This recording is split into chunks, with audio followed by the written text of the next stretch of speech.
Olá, meus amigos, muito bom dia. Estamos dando início aqui ao nosso terceiro capítulo. Esse capítulo, ele vai falar um pouquinho para a gente sobre a interface que o usuário tem com o sistema operacional. Então, a gente vai abordar nesse terceiro capítulo toda aquela parte relacionada à parte conceitual do usuário interagindo com o GNU, que é o sistema operacional, como que ele interage com o kernel através das chamadas de sistemas, mas antes das chamadas de sistemas, a gente tem as bibliotecas que o sistema operacional, no caso o GNU, ele fornece. Então a gente vai detalhar um pouquinho mais sobre esse assunto e vamos poder ampliar o nosso conhecimento aí sobre a forma como o sistema operacional ele interage com o usuário e como o núcleo, né, no caso o Linux, ele aceita essas operações através das chamadas de sistemas.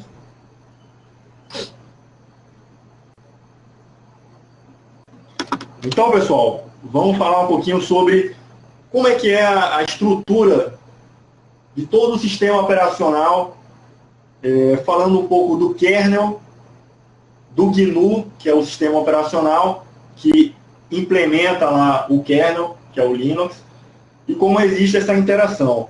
Primeiramente, a gente tem que falar um pouquinho sobre o sistema o kernel, né? E as chamadas de sistemas. Então, como a gente já bateu em aulas anteriores, o kernel ele vai fazer as operações ali de hardware. Dispositivo de entrada e saída, processamento, né, o processador, interagir com a memória. Mas para que isso ocorra, é necessário, tá, que existam instruções para que a máquina realize essa operação. Tá? Então, para que essas instruções elas sejam executadas, existe a chamada de sistema. Deixa eu habilitar minha caneta aqui.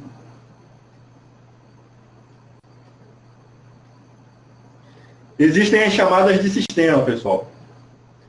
Tá? Então, essas chamadas de sistemas, elas vão ser a interface do ambiente do usuário para com o núcleo. Né? São essas... a chamada de sistema fornece um serviço, uma interface para que o ambiente do usuário consiga realizar ali as operações de hardware, né? Mas deixa ali que aquelas operações sejam transparentes para o usuário. Por quê?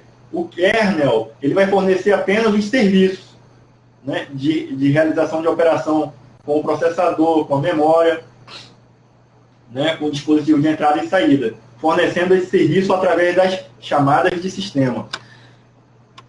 Tá? Então, essas operações vão ser realizadas através desses serviços do kernel.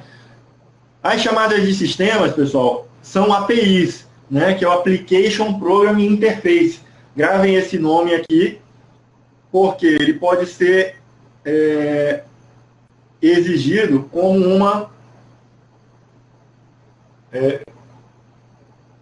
uma questão de prova ali que pergunte ali o que significa uma API. Tá? Então, o que é uma API? Ela vai fornecer uma determinada abstração. Quem usa aquela API, aquela função, ela não precisa saber como é que ela é implementada. Qual é a codificação, como acessar o processador, como acessar a memória. Isso aí tudo fica encapsulado dentro daquela função que a API ela vai fornecer. E aí fornece portabilidade, né? Você tem aquela função lá para o usuário, ele apenas vai usar aquela porta de entrada, vamos dizer assim, da função, sem se preocupar com o que ela faz. Aí a gente entra na parte aqui, com essa figura aqui, que traz para a gente todo o nosso ambiente, tanto a parte do sistema operacional, o núcleo e os componentes que fazem parte dele. Então, começando pela parte mais superior, né, da nossa hierarquia, a gente tem as aplicações dos usuários. Essas aplicações vão estar rodando no espaço do usuário.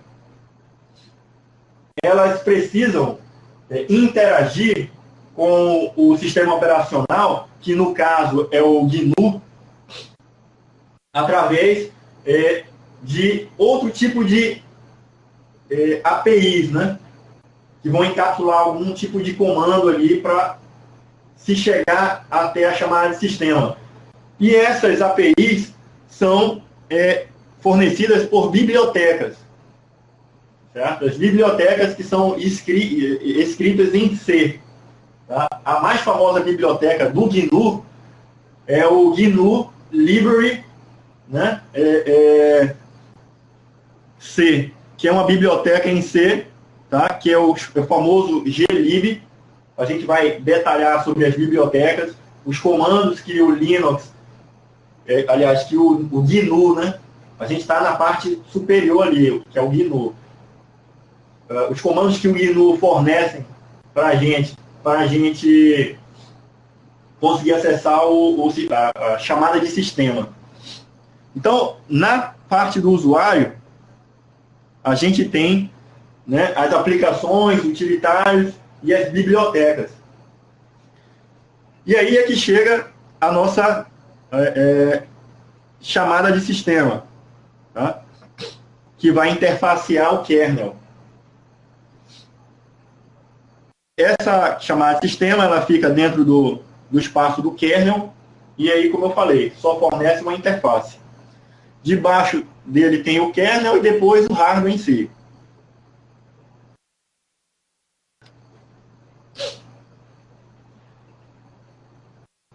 As chamadas de sistema, na parte do núcleo, ela vai fornecer diversos comandos, diversas instruções que realizam ali as operações de manipulação de processamento, memória. E essa tabela, ela é lida, tá? De acordo com uma instrução que chegue ali chamando alguma dessas chamadas, né? Algum desses comandos de chamada de sistema. Então, os mais comuns, que a gente percebe que vocês têm que ter isso na mente de vocês, para qualquer prova de concurso, são essas aqui, ó. A sysfork, ela vai criar um processo. Sysexit termina ali, elimina um processo, tá? Read, ele lê um descritor. E aí, o que é um descritor? Descritor, pessoal, quando a gente se refere, ele pode ser tanto um dispositivo de hardware, tá? Por exemplo, um HD, um monitor, porque ele vai enviar dados e vai receber. Então, quando a gente está manipulando dados, ele sempre faz isso fazendo endereçamentos de memória.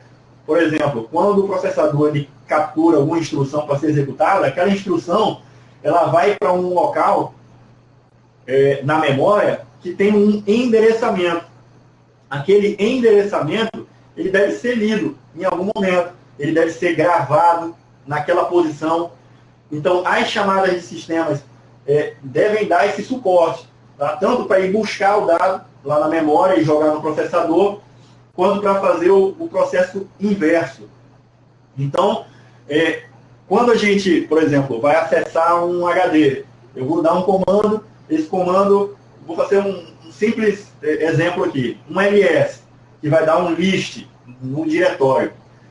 Esse list, quando eu realizo esse comando, ele vai, primeiramente, fazer uma instrução, tá? Mandar uma instrução para uma chamada de sistema para acessar o disco na posição X.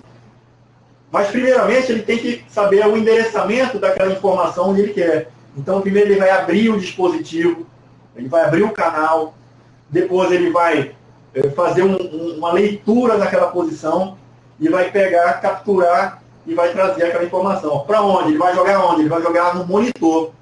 Então, quando ele for jogar no monitor, a saída daquele LS, ele vai fazer um read num determinado endereçamento de memória, que quando ele jogar aquela informação naquela posição de memória, aquela posição de memória, ela está reservada para quem? Para o meu monitor. O meu monitor, né, do meu computador, ele, ao perceber que existem instruções ali naquela posição de endereçamento, ele sabe que são relacionadas ao nosso monitor. Então, vai ter aquela chamada de sistema que vai dar um write, né? um syswrite, numa posição da memória. Essa posição deve repassar essa informação para um cache, ou do monitor, ou viabilizando ali o tráfego do dado para saída, né? Então, tudo que for gravado numa posição de memória que ele sabe que é relacionado com o monitor, que quando o sistema operacional carregou, ele reservou ali alguma parte daquele endereçamento de memória que é relacionado ao monitor. Então, como o monitor só é saída de dados, eu só vou ter um write, né? Uma gravação de um determinado dado para ser transmitido para a tela. Alguns dispositivos, eles permitem que seja feito um write naquela posição de memória e um read, né? Porque é o retorno de uma interação. Por exemplo, o teclado. Um determinado posicionamento de memória que é relacionado com o teclado. Então, a gente vai ter lá, por exemplo, o mouse, né? O mouse é mais fácil de simplificar. Eu vou ter... quando eu clicar em algum posicionamento lá do mouse, ele vai fazer uma ação. Essa ação vai ser gravada na memória em alguma posição e vai mandar um comando. Se for realizado essa operação, ela vai fazer um write, né, num determinado posicionamento da memória. E não vai ter um retorno. Eu queria dar um exemplo aqui de ida e volta, né? Por exemplo, o monitor touchscreen. Se o monitor ele for touchscreen, eu gravo naquela posição de memória, depois tem uma interação do usuário naquele monitor, e aí ele vai ter um retorno daquele dado para ser processado em algum momento no processador. Então, pessoal, o que eu queria passar de mensagem é que quando eu tenho read e write, que são descritores, não necessariamente eu estou fazendo uma leitura ou uma escrita num arquivo. Ele também faz. Por quê? Porque aquele arquivo, para o núcleo, ele não é um arquivo, ele é uma posição de memória. Então você lê, né, aquela posição de memória, pode reescrever em cima dela, sobrepondo uma informação ali. Mas para a abstração mais superior, no caso do usuário, aquilo ali para ele é um arquivo. Ele mandou gravar, mandou salvar um arquivo lá no BR Office dele, tá? Aquilo ali gerou um open, abriu um fluxo para ser gravado, ser transitado algum tipo de informação ali naquela posição de memória. Aí ele fez um read, sabe o que é que tem. Depois vai um write, sobrepõe o que tinha lá. Aquilo tudo, naquele fluxo lá, a memória e o processador fazendo os endereçamentos, sabem em que posição lá no disco aquela informação está e vai ser substituída ou vai ser retirada, né? Então, essa chamada de sistema, a parte mais, vamos dizer assim, elementar do núcleo, ele é quem realmente realiza essa operação. Ele se preocupa em ir lá fazer essa pesquisa. A gente vê em arquitetura de computadores como é que é esse processo de pesquisa para acessar um determinado dispositivo. Isso aí tem uma penalização no processamento, porque ele vai buscar aquela informação, aquele endereçamento. Não necessariamente ele sabe exatamente a posição que se encontra aquele dado, ele pode ter que pesquisar para gravar essa informação. Então, tudo isso são fluxos, né? Que aí entra o processador para fazer cálculo de posicionamento de memória, entra a memória para jogar lá temporariamente a informação de endereçamento e dados, entra o dispositivo de entrada e saída. que possui seus dispositivos, seus hardwares, cada um tem um endereçamento, o núcleo reconhece aquele dispositivo individualmente, cada dispositivo individualmente, e o kernel precisa fazer esse entendimento de quem é quem, aonde está o quê, e aí as chamadas de sistema é quem fazem essa operação, e deixa essa abstração não passando para cima para o usuário. Ele não tem que escrever no sistema fazendo todo esse trabalho. Então, esse sysopen, ele faz a abertura do fluxo, né? Ele abre o canal com um determinado dispositivo, seja o monitor, seja o meu teclado, né? Isso fazendo referências de memória. Então, à medida que o processador vai fazendo os cálculos, vai fazendo alguma operação, ele vai gravando, tá? Ou fazendo o read com aquela chamada de sistema que a gente já falou. E o close, ele vai e fecha aquele fluxo. Ou seja, finalizou aquela minha operação. Então, quando a gente realiza, por exemplo, aquele exemplo inicial que eu dei do LS, quando eu dou um LS, o primeiro processo que ele vai fazer é abrir um processo, né? Ele vai dar um fork. Realizou o processo, a partir dali existem outras instruções, outras chamadas de sistema, que ele mesmo vai ter que fazer aquele processo para poder operacionalizar toda essa questão de conexão com o hardware. Existem centenas de outras chamadas de sistemas que são primitivas, né? Essas chamadas são primitivas. Quando eu tenho alguma aplicação que está numa camada mais superior, que usa essas chamadas de sistema, eu faço uso daquela chamada de sistema primitiva. Então, eu posso, no meu programa, estar fazendo o uso de poucas chamadas de sistema, repetindo aquelas operações, né? Digamos, o write, o read, né? Fork para abrir outros processos, filho. Também tem uma outra chamada de sistema que é o clone. A gente vai ver, ele faz um clone do processo filho. Então, eu tenho as primitivas, que é a principal, e com essas primitivas, aí as aplicações do nível superior podem se utilizar de forma constantemente essas primitivas para fazer as operações que eles precisam.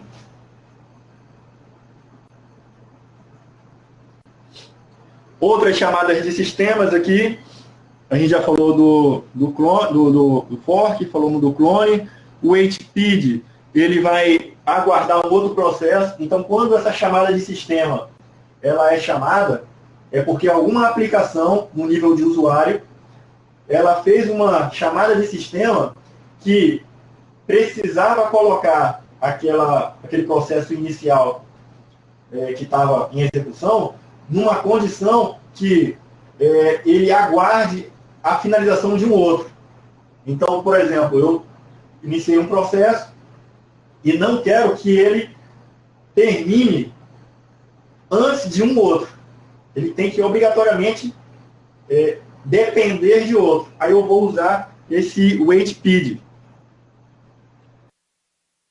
A gente tem esse exec.ve, também tem um exec, né, para fazer a execução de algum programa, algum comando. A gente tem o pause. O pause, diferente do waitpid, o waitpid a gente amarra um processo para ele ter que obrigatoriamente depender de outro, aguardar outro. O pause não. O pause eu tiro ele de processamento. Aí, na parte de arquitetura de sistemas, a gente vê bastante isso. O processador, ele é muito mais rápido do que os dispositivos de entrada e saída. Confere? Beleza. O processador tem uma capacidade muito rápida de processamento. Então, quando ele manda uma instrução de leitura do HD, ele manda uma informação para a tela do computador ou rede, essa informação, ele vai fazer essa solicitação muito rápido e vai ficar aguardando que a rede mande a instrução para ele de volta. ele está trabalhando com ela, ou então o HD encontre aquele arquivo, aquele dado, ele abre o fluxo, vai ver, vai receber aquela informação. Então, como existem centenas ou milhares de instruções no processador e processos, o que vai acontecer? O processador vai mandar uma instrução e aí ele vai ficar aguardando alguém que é muito mais lento que ele. E como ele vai ficar aguardando, ele pode impedir que outro processo que esteja precisando utilizar a inteligência dele para processar algo, entre para executar. Então, o pause, o que o pause vai fazer? Ele vai pausar uma instrução que está aguardando um determinado comando, um retorno de um comando que ele deu, bota lá em stand-by ele, aí ele vai para a memória de volta, né? Congela o status daquela execução, onde ele parou, aguardando um dispositivo de entrada e saída, e aí coloca no processamento alguém que estava na fila, né?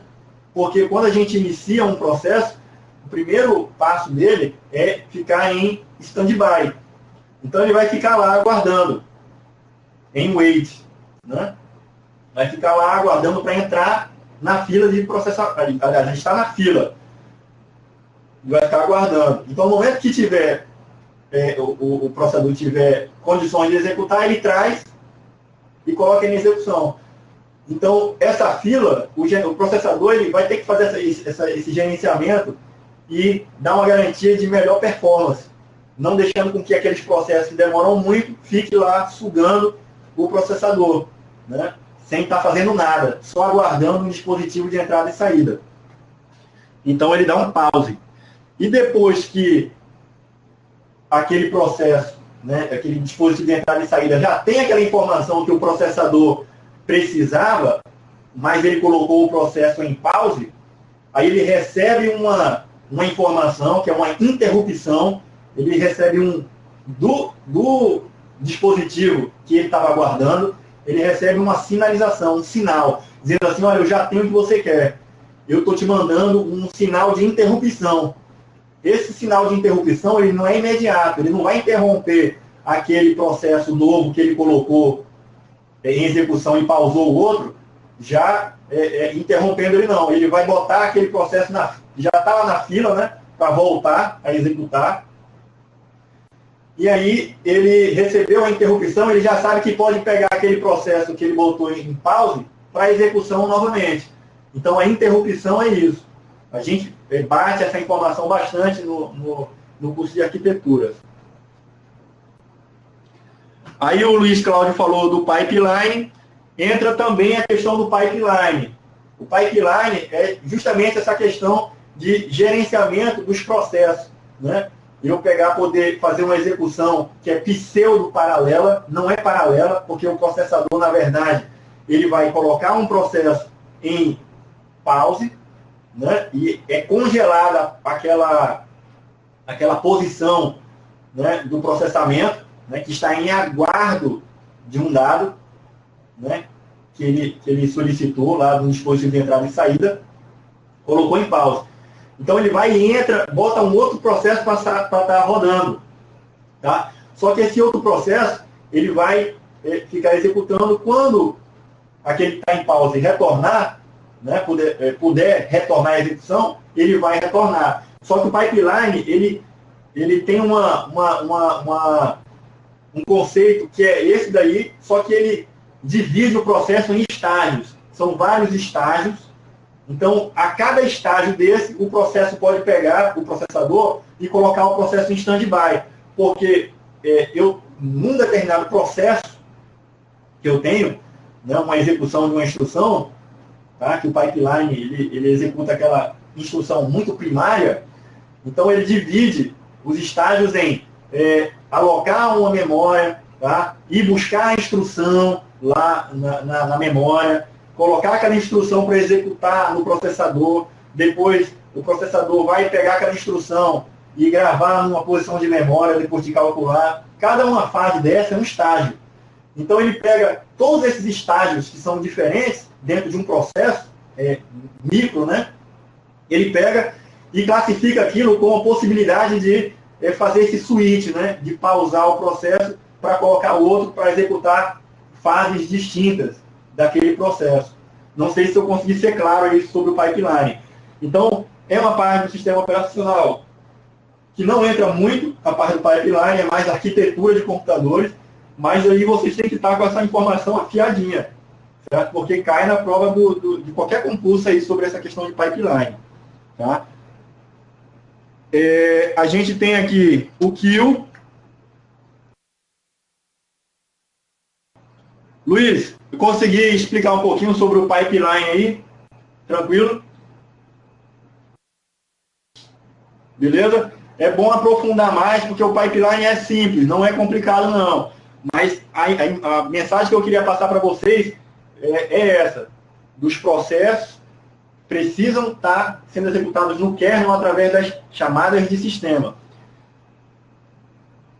Aí tem essa chamada de sistema kill, que vai eliminar um processo, diferente do exit. O exit, ele finalizou porque terminou.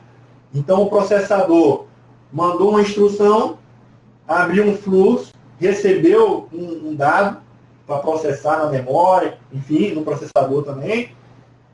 E aí, depois que aquele processo, né, criado pelo fork, ele finalizou, não tem mais nada, aí ele dá um exit. O kill não. O kill eu termino ele.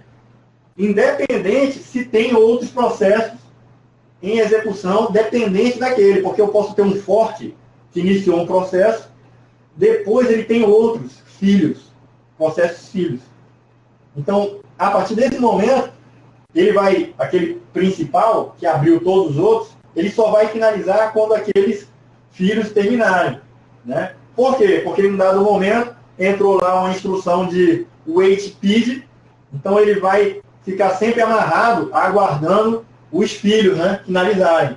E aí, quando finalizarem todos, aquele principal lá dá um exit. Acabou. Aí deu o exit no sistema. Se for um kill, ele mata e elimina o processo. Agora, elimina qual processo? Depende. Se for o filho, ele vai matar o filho. Se ele matar o processo pai, aí os filhos continuam rodando, normalmente.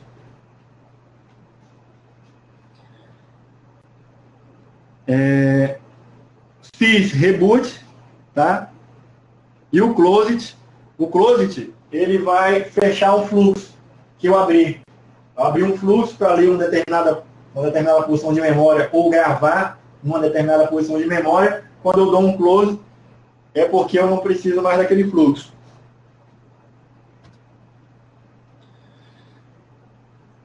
Aí, pessoal, a gente falou sobre a parte mais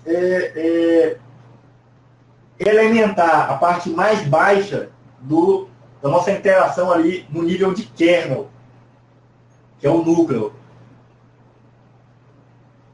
que dá essa abstração para a gente. O que é que dá essa abstração de operação? São as chamadas de sistema. Beleza, ficou entendido. Agora a gente vai subir o sarrafo um nível. Para que essas funções que são realizadas pelo kernel são funções muito complexas, por isso que o Linux ele tem essa importância muito grande nesse contexto do sistema operacional GNU. Ele fornece as funcionalidades e é o core, né, do sistema.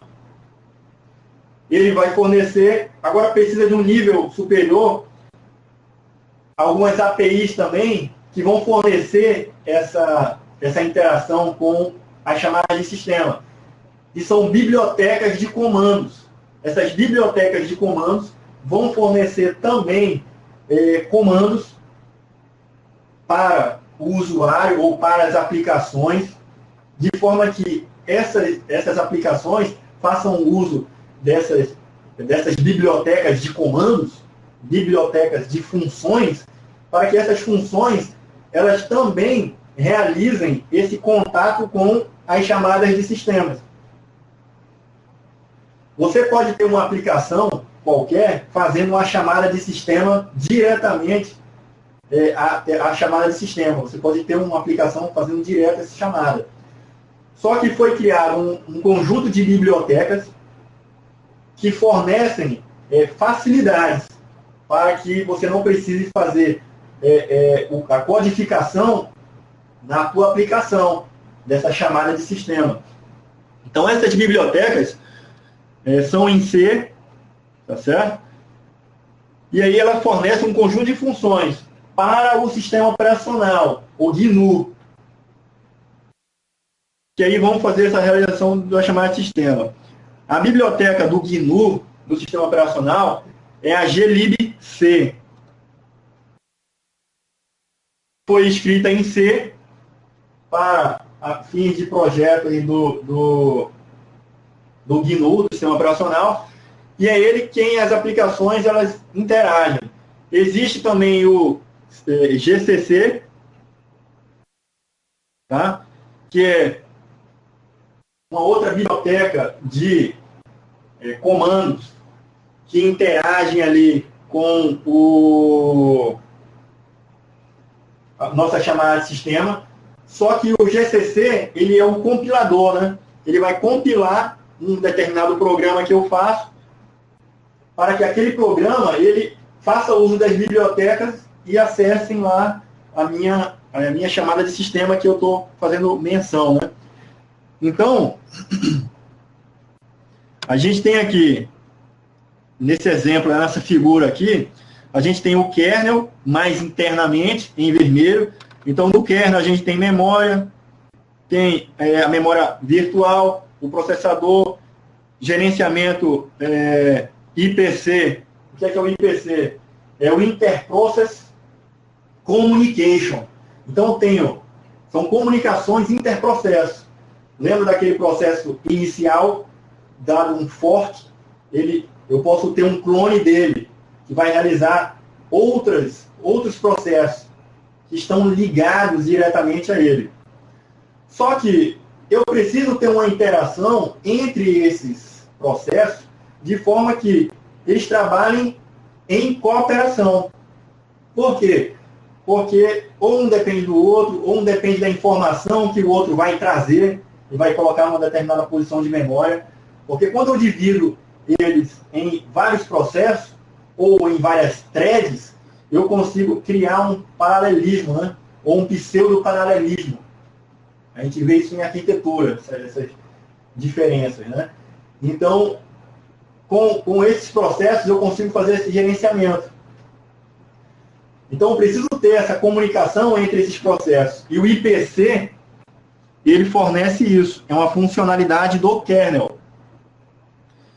A gente tem dispositivo de entrada e saída, gerenciamento de I/O e a parte de gerenciamento de rede. Tá? Tudo isso o kernel vai fornecer. Interfaceando esses serviços, vão estar chamadas de sistemas, tá?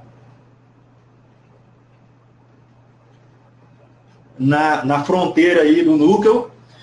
E aí a gente vai ter aí em verde, ó, as nossas bibliotecas, que também são comandos fornecidos e categorizados, né? A gente vai ter categorias de comandos de acesso às chamadas de sistemas. Então, para facilitar a programação, a gente faz o uso dessas bibliotecas. E existem várias bibliotecas, a gente vai poder ver aí. Ó, no Linux, aliás, o GNU, que é o ambiente operacional do GNU Linux, existem mais de 2.000 subrotinas, né? Que são funções em bibliotecas. E a gente pode também compilar e fazer a nossa própria biblioteca. A gente vai ver como criar biblioteca estática e biblioteca compartilhada. E vai ver a diferença entre um e outro tipo de biblioteca.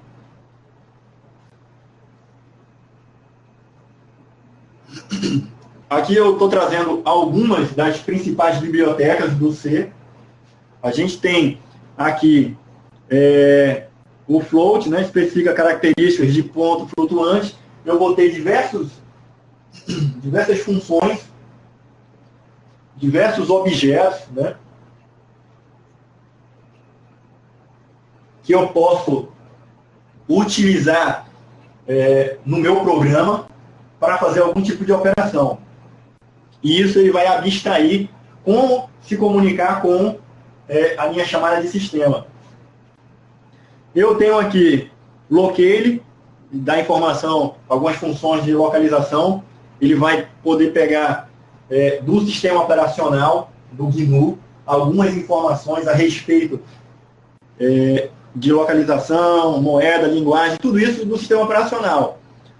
Math, matemática, sinal, esse vai poder fazer algumas operações de sinalização, por exemplo, iniciação de processo, finalização de processo, criação de processo filho, tudo, por exemplo, interrupção, chamada de interrupção de um determinado processo, tudo isso são sinais enviados para um determinado processo. Então, as funções, elas vão estar dentro dessa categoria aí. Standard I/O, né? Os comandos padrão de entrada e saída, STD I/O. A gente tem string, manipulação de string e biblioteca padrão. Aqui a gente pode ter diversos tipos de comandos de propósito geral para fazer manipulação aí de, por exemplo, aritmética, né? Acessar a parte gráfica de um determinado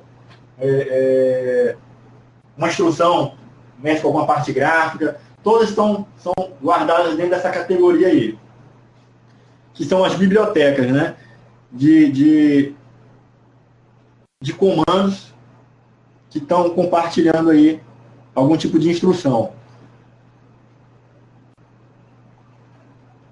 Deixa eu ver o que mais. Outra informação bacana aqui, pessoal, é o seguinte. Quando eu tenho uma categoria de biblioteca, uma biblioteca, eu vou criar a biblioteca, tá? Uma forma de referenciar ela é fazer uma menção ao nome da biblioteca, .h. Esse .h aqui é o header, é o cabeçalho. Então, na minha instrução, que eu estou escrevendo em C, no meu programa específico lá, quando eu coloco lá o nome da minha biblioteca .h, ele sabe que aquela biblioteca ele vai buscar num dado local, num diretório do Linux, que vai conter o meu código objeto lá, minha função para poder executar. E aí eu vou dar um include, né? Include, aí bota esse cabeçalho aqui. E aí ele vai poder ir lá, né, saber qual local vai estar e poder, quando eu fazer menção no meu código, fazer uso daquela função. Então, vou listar aqui algumas funções para vocês. Então, na categoria Standard I/O, aí eu vou ter o printf. O que o printf vai fazer? Vai mostrar um determinado formato, uma saída padrão. Então, por exemplo, quando eu dou um printf que vai mostrar uma saída do meu código, que eu fiz lá um código, um loop, alguma coisa, quando eu dou um printf, ele sabe que aquele printf, ele tem dentro lá dele, da função printf, ele sabe qual é a chamada de sistema, ou as chamadas de sistema, que ele vai ter que fazer. Então, o printf, o que o printf tem que fazer? Ele vai ter que fazer chamadas de sistemas para gravar, né, ou fazer uma leitura e gravar numa posição de memória um determinado dado. Então, primeiro, o printf ele vai ler o que é importante para ele ali e vai fazer a gravação numa posição de memória. Ele vai fazer uma chamada de sistema, o write lá, para poder gravar. Em qual posição da memória? Naquela posição de memória que ele sabe que se ele jogar lá, vai jogar na tela do usuário, vai mandar para o monitor. Porque aquele fluxo que o sistema operacional abriu de endereçamento de memória, quando o sistema operacional ele iniciou, gerou um processo, esse processo ele gerou um fluxo, ele deu um open depois lá, né, uma chamada de sistema open, abriu um fluxo, endereçou memórias que são relacionadas ao monitor. Quando eu gravar alguma posição naquela memória, naquela posição de memória, que for resultado do printf, o printf vai ter que mandar para aquele fluxo lá. Vai fazer as chamadas de sistema para mandar para aquele fluxo. E aí, no meu programa, eu uso o printf sem precisar me preocupar com essas informações. Porque as chamadas de sistemas é quem vai se preocupar em fazer isso daí. Jogar na tela do usuário aquela informação. O scanf vai fazer a mesma funcionalidade, tá certo? De jogar para um determinado fluxo dados. Eu tenho esse ABS aqui, que ele vai fazer aquela função lá de cálculo, né? Eu vou ter o RAND, ele vai pegar e vai me dar um range de número. Tá? Ou ele pode me dar um número aleatório, ou se eu definir um range de tanto a tanto, ele vai me dar. Né? O ABS ele vai dar um valor absoluto. Eu lanço um número, ele dá um número absoluto. Se eu jogar um número que tiver quebrado. Né? System, ele vai executar um comando. O fopen, ele abre um descritor, abre um fluxo. E o fclose também. Lembrando aqui que cada um desses aqui, ó, eu tenho uma biblioteca que vai ter lá os comandos, né, da biblioteca. Então aqui eu vou mostrar um exemplo para a gente, um código em C, que eu realizo um include para iniciar para o meu programa quais são as bibliotecas que eu posso utilizar alguma função existente dentro dela. Então eu tenho aqui o include, SDT.io, então as funções de entrada e saída eu vou poder fazer uso. Eu tenho ali o standard lib, biblioteca padrão, e aí tenho aqui a minha função. Então, se na minha função aparece lá um printf, é porque ele vai pegar e vai me dar ali uma saída, porque ele vai utilizar aqui essa chamada, essa biblioteca que vai fazer a chamada de sistema correspondente ali para ela. Tá? Olha aqui esse pause aqui, ó. O system pause, né? O system, ele vai executar um determinado comando. E aí, qual é o meu parâmetro de entrada para ele? É o pause. Então, ele vai gerar uma chamada de sistema lá no núcleo que vai fazer um pause no processo. Ele vai jogar esse processo em stand-by e vai aguardar com que aquele comando seja tirado de pause de alguma forma. Tá? Ou ele pode ser tirado através de um outro comando, tá? Para dar continuidade, ou ele pode sair automaticamente depois de um determinado tempo, se o programador aí colocou, dando um loop ali, para ele estabelecer um parâmetro de tempo, né? Depois de tantos segundos, né? Pode sair do pause.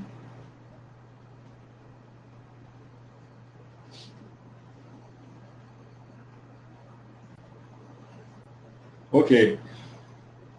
Então, dito essa parte, pessoal, das bibliotecas, que aí ficou bem claro para a gente que existem comandos pré-compilados que fazem, fornecem um determinado tipo de serviço ali para a aplicação. E elas utilizam as chamadas de sistemas. Só que existem diversos tipos de biblioteca. Esses tipos de biblioteca são dois tipos. Ou a biblioteca ela é estática, ou ela é compartilhada. ou também conhecida como dinâmica, né? A gente vai detalhar a diferença delas. A estática, eu vou ter ela, tenho todas as minhas funções, funções e biblioteca, eu posso encapsular ela dentro do meu programa. Quando eu faço isso, cápsula dentro do meu programa, eu tenho a vantagem de ter uma independência daquele meu código. Por quê? Porque aquela biblioteca, quando eu compilar o meu programa,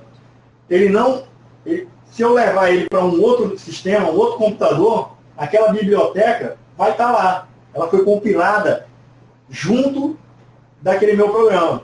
Então, ela é estática. Caso, por exemplo, eu faça algum tipo de alteração, precise fazer algum tipo de alteração em alguma função, eu vou ter que recompilar aquele meu programa. Aquele meu código vai ter que ser recompilado. Por quê? Ela foi encapsulada, vamos dizer assim, dentro do meu código, junto da compilação dele. E é estático. Tá? Então, a vantagem dele é que ele gera uma certa independência de código. Então, se eu pego aquele meu programa e levo para um outro computador que não tem aquela biblioteca, não tivesse aquela biblioteca, eu teria que instalar ela. Como ela é estática e está dentro do meu código, eu não preciso, ela é independente, ela vai rodar, vai executar. Só que colocar a biblioteca estaticamente dentro do programa, ele gera uma certa complexidade de manutenção e o código é maior. Porque quando eu compilar aquele meu código, aquele meu programa, ele vai ter muito mais código. Então, gera esse problema. Para dar manutenção, eu vou ter que recompilar ele. Né? Existe outro tipo de biblioteca, que é a biblioteca compartilhada. Eu vou fazer uso de uma determinada função no meu programa, que eu só faço apontamento para uma biblioteca que ela é compartilhada. Vou compilar o meu programa, quando eu compilar ele não tem aquela biblioteca dentro do meu programa, compartilhada lá. Aliás, estaticamente, ela não está lá estaticamente, eu faço uso de uma compartilhada. Qual é a vantagem disso? A vantagem é que se eu precisar mexer em alguma funcionalidade da biblioteca, eu faço aquela alteração, porque mudou alguma coisa no meu sistema operacional, de acesso ao hardware, mudou alguma funcionalidade, basta que eu faça essa alteração na biblioteca. Depois que eu mexer na biblioteca, o meu programa, que já tinha sido compilado, não precisa ser recompilado, não precisa ser modificado. Entenderam? A diferença básica é essa. Existem dois tipos de biblioteca. Dois tipos de compartilhar esses comandos no sistema operacional. Uma, eu encapsular ele junto com o meu programa, fazendo a compilação com ela estaticamente lá, e a outra é eu fazer essa referenciação de uma biblioteca que é compartilhada. Então, ele dá essa flexibilidade. O meu código vai ser menor, porque ele não vai estar compilado aquela biblioteca junto com o meu código, e ele vai me dar flexibilidade de manutenção, porque o meu código eu domino, está lá. Se eu tiver que mexer em alguma coisa, porque eu conheço, eu vou mexer lá e vou ter que recompilar. Mas se for algo alheio a mim, coisa relacionada à biblioteca, se ele estiver estaticamente, eu vou ter que mexer na minha aplicação e recompilá-la de novo. Se for uma biblioteca compartilhada, aí é uma preocupação a menos, porque quando essa biblioteca for alterada, ou pelo sistema operacional, ou por mim mesmo, porque pode ser uma biblioteca criada para fins da aplicação só. Então, quando eu mexer lá na biblioteca compartilhada, a minha aplicação em cima, ela não vai precisar ser alterada. Então, basicamente são essas, né? E aí, a compartilhada, ela é dinâmica. Fazendo uma comparação entre o Linux e o Windows, a gente tem uma biblioteca dinâmica como sendo lá as DLLs. As DLLs do Windows. Já no Linux, a gente vai ver, a gente cria lá as bibliotecas e elas ficam gravadas lá naquele diretório /lib ou /usr-lib. São as bibliotecas do sistema e dos usuários, né, das aplicações que a gente cria, vão estar lá. Lógico, existem as bibliotecas que já são fornecidas pelo GNU, pelo sistema operacional, e existem aquelas que a gente vai criar para as nossas aplicações.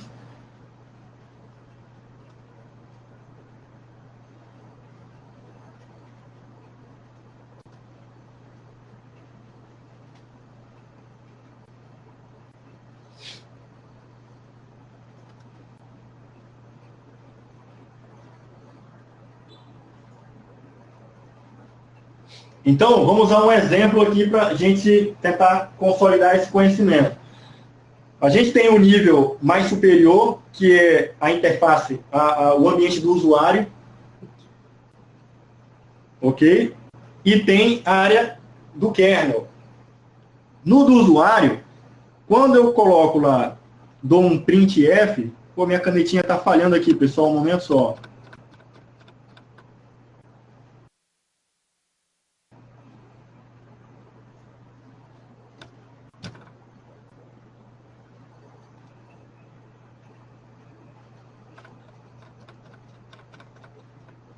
Pessoal, eu pergunto se está tranquilo, se está lento, porque para mim o computador está tão lento aqui, não sei se isso está atrapalhando para vocês. Como é que está? Minha caneta falhou aqui.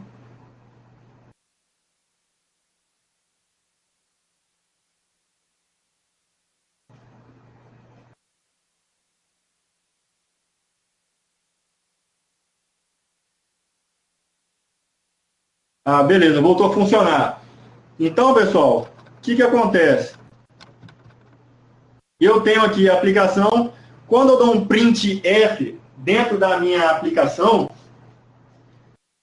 certo? Dou um printf, eu posso estar utilizando uma biblioteca compartilhada, que vai estar lá um determinado comando, tá? Daquela minha biblioteca, que ela é compartilhada. Aqui, esse exemplo que eu estou dando, o write. Então, quando eu dou um printf, a gente já viu que o write ele vai gravar num determinado fluxo. Primeiro eu abro o fluxo, né, com o open, ele vai lá fazer a referenciação de memória, e depois o write vai gravar. Gravar onde? Na minha tela, né? Vai mandar o fluxo com dados para a tela do computador. Beleza. Então, na biblioteca compartilhada, né, a gente vai ter, né, na compartilhada, a biblioteca, de forma que eu posso aqui, ó, se surtir alguma alteração nela, o meu programa que foi compilado não precisa saber. Teve uma abstração, eu não preciso saber. Então, se, por exemplo, eu fazer uma nova atualização da lib, né, da gclib, gclibc, o glibc, que é o do GNU, se eu fizer uma atualização dela, dessa biblioteca, que vão ter todos os comandos, a minha aplicação não vai alterar nada. Ela vai continuar fazendo uso daquela biblioteca, que vai ter o write lá dentro. Por quê? Porque é aquela biblioteca compartilhada. Eu estou usando uma função compartilhada.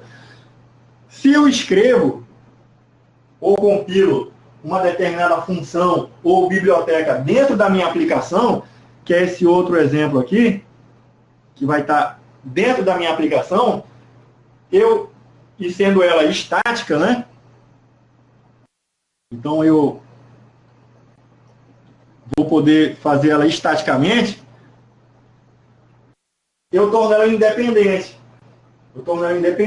Se eu levar aquele programa compilado para um outro computador, ele vai rodar, ele vai funcionar. Claro que se aquela minha biblioteca fizer chamadas de sistema que sejam correspondentes, né? Porque quando eu compilei aquela biblioteca lá, ele internamente faz chamadas de sistema. Então não adianta eu chegar, compilar um programa que foi compilado no meu Linux, jogar ele lá no meu Windows, que as chamadas de sistema que aquela biblioteca vai fazer é diferente. Aquele programa vai rodar? Não vai rodar, vai dar pau. Certo? E aí eu tenho, né, a minha chamada de sistema, aliás, a minha biblioteca, que foi colocada lá dentro do meu programa, que faz uso de uma biblioteca compartilhada, que é esse aqui, ó. Tá certo? Então, tem essa independência. Se, por exemplo, eu levar esse programa para um outro computador, mesmo que seja o Windows, um exemplo hipotético, ele pode fazer uso de uma biblioteca que a biblioteca vai ter lá a implementação específica de como acessar o hardware, de como o núcleo faz o uso lá daqueles dispositivos, através das chamadas de sistema. Então, eu gero essa independência. Tá? Além também da compartilhada, como eu já falei, ele me permitia ali que se existir algum tipo de alteração na biblioteca, o meu programa não precisa saber. Não precisa. Ele utiliza os serviços da biblioteca.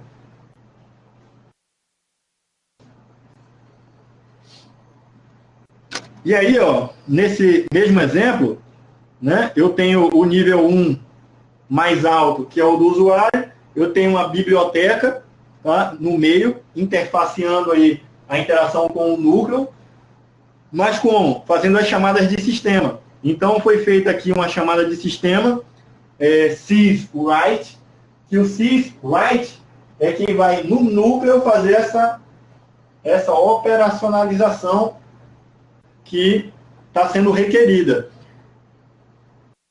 Tanto a entrada pode ter sido feita com uma biblioteca compartilhada ou uma biblioteca estática.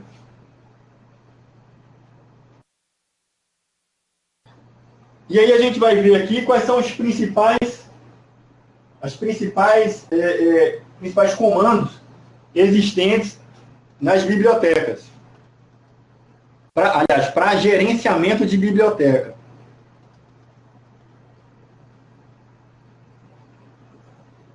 A gente tem, né, as bibliotecas, elas são armazenadas dentro do meu Linux. Quando eu faço lá o uso de uma biblioteca, por padrão, ela vai ter que ser armazenada em algum local e eu vou ter que ter um arquivo de configuração que ele se comunique com as aplicações.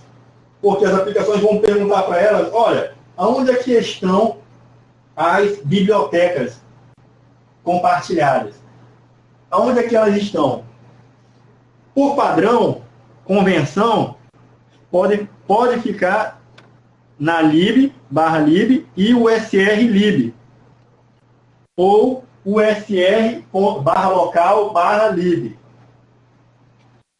Esses são os diretórios padrão.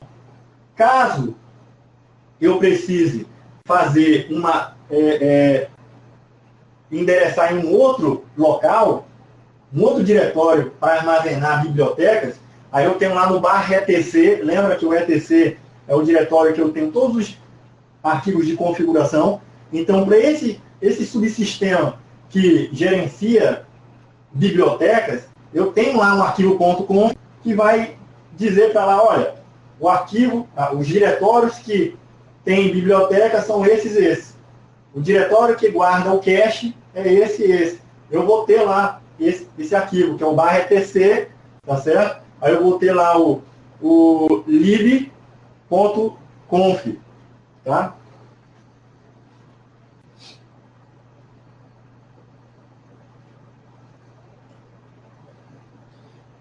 Esses comandos aqui, pessoal, outra coisa importante, as bibliotecas são armazenadas em um arquivo com extensão SO, né? O SO é de Shared Object. Então, são objetos compartilhados. Então, aquelas minhas bibliotecas compartilhadas vão estar dentro desse cara. E aí eu tenho esses comandos aqui, ó. Esses comandos, pessoal, é obrigatório. São simples, vocês têm que saber deles. O AR, ele vai compactar, vai gerar um pacote, né, uma biblioteca. Então, ele vai gerar lá um SO, que dentro dele estão todos os objetos. Quando eu faço lá um include sdtio, é porque os comandos que tem naquela biblioteca foram compactados, né, foram arquivados, na verdade não é compactado, é arquivado, através desse utilitário, que é o AR.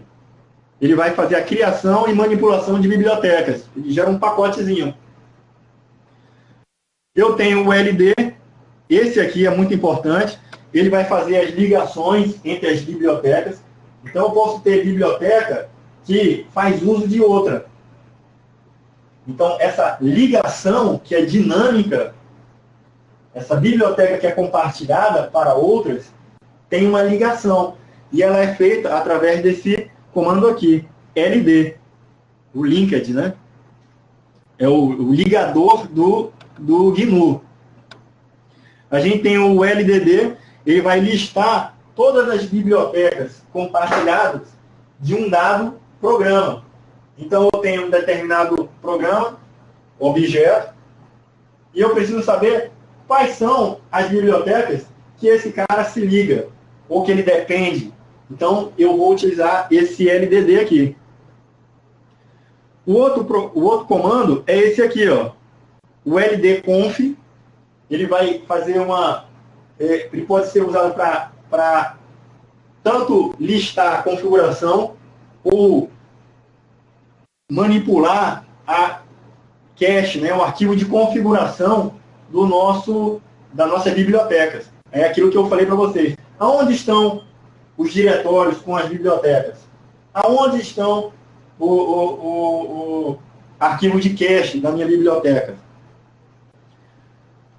A gente tem o nm, que é um comando que vai também listar as nossas bibliotecas, certo? Só que ele vai listar os símbolos, tá, dessa nossa biblioteca. A gente tem o runlib, esse aqui é muito importante. O que é o runlib? Quando eu tenho centenas ou milhares de bibliotecas, diversos centenas ou milhares de objetos, de programas objetos, dentro dessas bibliotecas, eu preciso ter uma forma de acessar ela performaticamente. Porque no momento que eu tenho um programa executando, que ele vai fazer uma chamada de uma biblioteca, e aí ele vai encontrar essa biblioteca, e depois de encontrar ela, ele ainda vai localizar aquele objeto que ele está querendo, aquele programa que está dentro da biblioteca, aquela subrotina, né? Aquela subrotina que está dentro da biblioteca. Então, para ele sair localizando, isso aí, às vezes é necessário criar um índice. A gente criar um índice. Então, esse índice que foi criado no momento da criação da biblioteca, lá pelo AR, muitas vezes eu preciso reindexar ela para dar uma performance melhor na execução do meu programa. Então, eu uso esse runlib. Tá? Ele vai reindexar a nossa tabela de símbolos, que vai linkar lá o meu programa até o código objeto. Então, vamos detalhar um pouco alguns desses comandos de manipulação de bibliotecas. Alguns são bem simples, eu nem trouxe aqui. Tá? É como a gente viu lá. Preciso saber o que é que o AR faz. Não preciso entrar muito em detalhe, porque muito dificilmente vai pedir ali que você coloque um parâmetro para executar alguma outra subrotina daquele comando. Certo? Então, trouxe aqui mais para a gente tentar massificar aquele conhecimento. Então, ele vai criar a biblioteca ou remover o AR. ele é equivalente ao tar, tá? Ou BZ, né? BZIP ali. Ele vai gerar um pacote.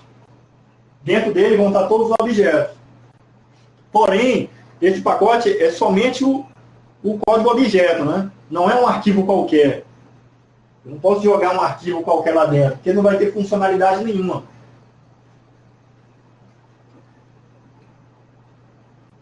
Eu tenho aqui esses comandos aqui, o parâmetro A, ele cria ou atualiza o índice. Esse aqui é o equivalente ao runlib. Lembra que eu falei que o AR ele cria a biblioteca e cria uma indexação, já cria um índice ali. Então, se eu quiser somente atualizar aquele índice, eu pego e utilizo o AR-A. Ele vai lá, para aquele programa, ele vai lá e reindexa. Eu tenho o "-d", que vai deletar ou excluir um objeto de dentro da biblioteca. P, ele vai dar um print, mostrando todos os arquivos que tem dentro daquela biblioteca. O Q vai anexar, e o R, de replace, ele vai substituir algum arquivo que tenha dentro daquela biblioteca. O LD é o ligador, né, do GNU. Ele vai fazer essa ligação entre as nossas bibliotecas. Normalmente, ele vai executar em segundo plano. Então, eu tenho lá meu compilador, vou compilando um programa. Então, o meu programa ele tem que ser responsável por, na hora da compilação, saber onde estão aqueles objetos, né? Que ele vai ter que acessar depois. Então, o ligador faz isso.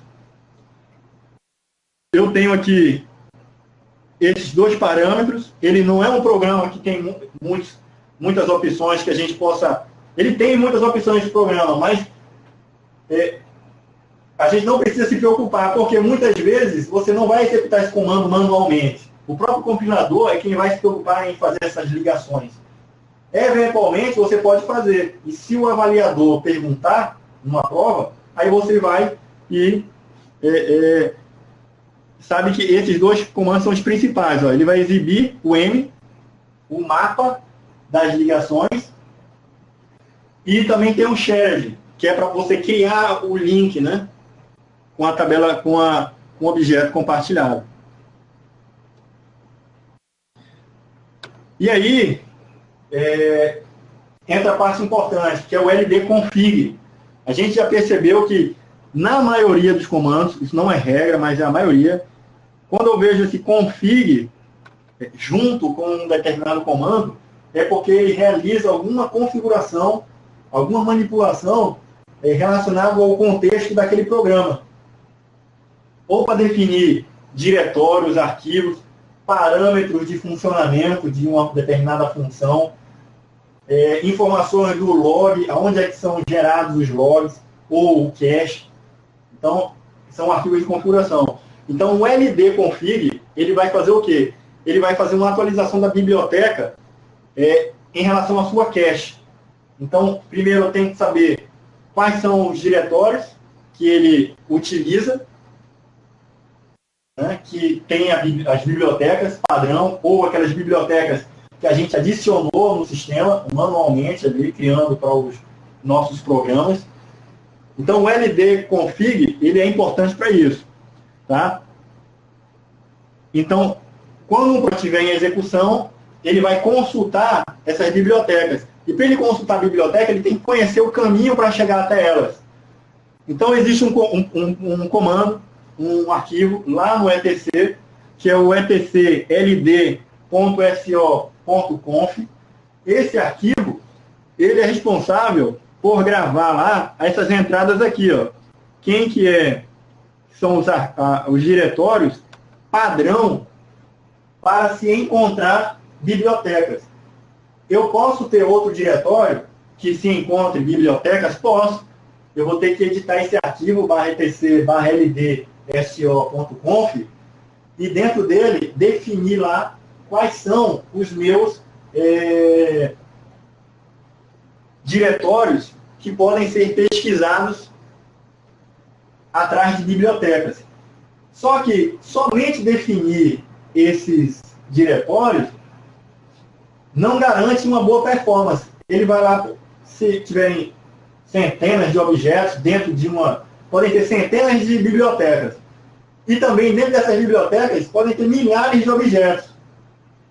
Então, para ele poder encontrar esses objetos, pode ser complicado e dar uma degradação da performance. Para isso, é necessário criar uma cache. Então, esse arquivo de cache é um arquivo que dentro dele tem a indexação que pode auxiliar na pesquisa de uma determinada biblioteca e um objeto que eu quero chamar para dentro do meu programa. Então, esse arquivo é o etc.ldo.cache. Eu tenho o etc.so.conf e tenho o etc.ldso.cache.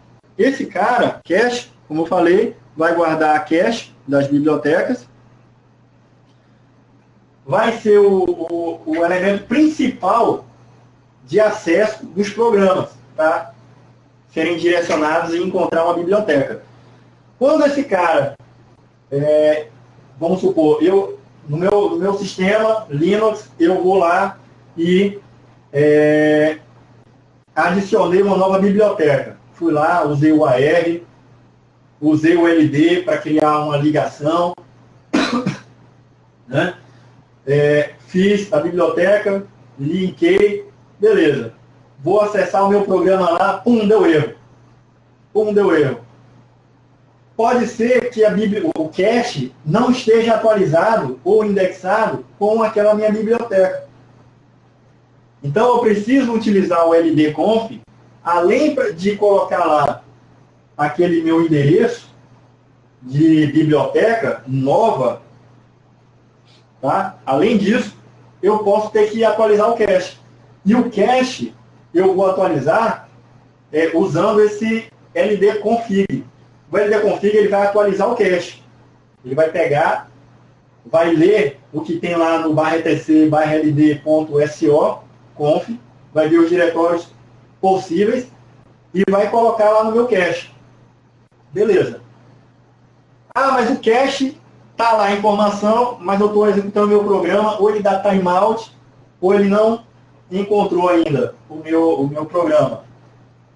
Eu posso ter que reindexá-lo, né? Eu posso ter que usar o runlib para poder o runlib fazer aquele mapa das minhas bibliotecas e dos objetos e poder deixar o negócio mais performático.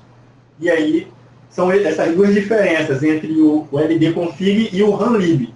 O ldconfig, como o nome está dizendo, config, ele vai fazer relação com esses arquivos de configuração, tanto de cache quanto o do direcionamento lá, onde estão os diretórios de biblioteca. E fazer essa atualização da cache, né, para dizer para a cache que entrou um novo caminho de biblioteca compartilhada. Já o runlib reindexa essa tabela para deixar ela mais veloz, né, e deixar uma performático, né? E aí, pessoal, a gente faz um resumo aqui para a gente entender um pouquinho, desde a hora que eu estou na interface gráfica ou no meu shell, até o kernel executar a minha tarefa. Então, vamos lá. Eu vou dar um exemplo aqui. Seja no Gnome ou no shell, se eu executar uma operação, por exemplo, no meu Gnome lá, ou no KDE, mexer com o mouse, aquela operação do mouse, clicando em algum objeto, por trás, em background, aquele KDE vai entrar em contato com uma biblioteca. E essa biblioteca vai ter lá a função requerida. Ele vai abrir um fluxo, aí entra aqui a biblioteca, ele vai usar uma biblioteca para abrir, executar um comando aqui, tá? E aí esse comando ele vai ser repassado para chamada de sistema, que vai executar dentro do kernel aquelas chamadas, e essas chamadas de sistema, interpretadas pelo kernel, vão fazer o uso aqui do meu dispositivo, do meu hardware. Quando eu dou um LS no computador, esse LS eu abro um fluxo. Fluxo de quê? De leitura do meu disco. Quando eu dou esse LS, aí ele abriu o fluxo, ele vai dar um LS LStat, que ele vai consultar o status dos arquivos, naquele endereço do fluxo que ele encontrou lá o arquivo necessário. Depois, eu não coloquei aqui, mas ele vai dar lá um printf, né? Ele vai dar um printf que vai exibir num fluxo de saída aquilo que foi dado de retorno. Aquele dado lá de retorno do meu LS. E aí ele vai jogar esse fluxo lá na minha saída. Então, sempre eu tenho um comando no nível mais alto, no nível do usuário. Vou ter isso aqui dentro de uma biblioteca. E essa biblioteca vai acessar uma chamada de sistema. Quando acessar a chamada de sistema, o hardware vai ser acionado. Depois disso, começa o processo inverso, né? O kernel, através da chamada de sistema, retornou aqui um comando, certo? Que aí ele vai subir de volta aqui, que no caso seria aqui no meu shell, tá certo? A chamada, o comando ls que eu dei, o comando ls que eu dei aqui no shell, ele deu um printf e aí exibiu aqui para mim, tá, a listagem do que foi solicitado. Então, pessoal, basicamente, esse é o fluxo de comunicação, desde da interface gráfica ou do meu shell, que são ambientes possíveis ali para o meu usuário. A aplicação do usuário vai rodar nesse ambiente. E aí eu utilizo a biblioteca compartilhada ou uma biblioteca estática, que a biblioteca estática ela pula essa glibc, né? Porque está lá, não vai estar numa biblioteca compartilhada. E faz o uso lá da chamada de sistema. Pergunto se alguém tem alguma dúvida, se foi possível o entendimento aí dessa parte aí. Essa aula diz respeito aí de como que essa interação, essa interface, né, do sistema operacional com o usuário, né, a interface do usuário, sistema operacional e kernel. Tranquilo, pessoal? Tem alguém com uma dúvida ou quer amadurecer mais alguma informação? A gente pode tentar explicar diferente. Vamos lá, feedback de vocês.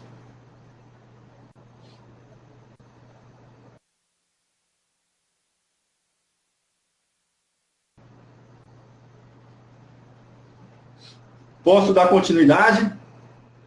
Beleza. Então, pessoal, a gente vai entrar na parte de exercícios para a gente tentar capturar essas ideias que foram passadas, reforçar. Então, em 2009, na prova da SpaceX, teve essa questão aí, e aí a gente vai resolver ela. Ficou fácil, né? Agora, ó, dados os comandos abaixo, deve ser usado, tá? Qual os comandos abaixo deve ser usado para melhorar o desempenho? A gente tem o runlib, que reindexa a minha biblioteca. A gente tem o LDD, que vai fazer o quê? A listagem de ligação. Então, o LD, lembra lá que o LD, ele é o meu ligador, né? Opa!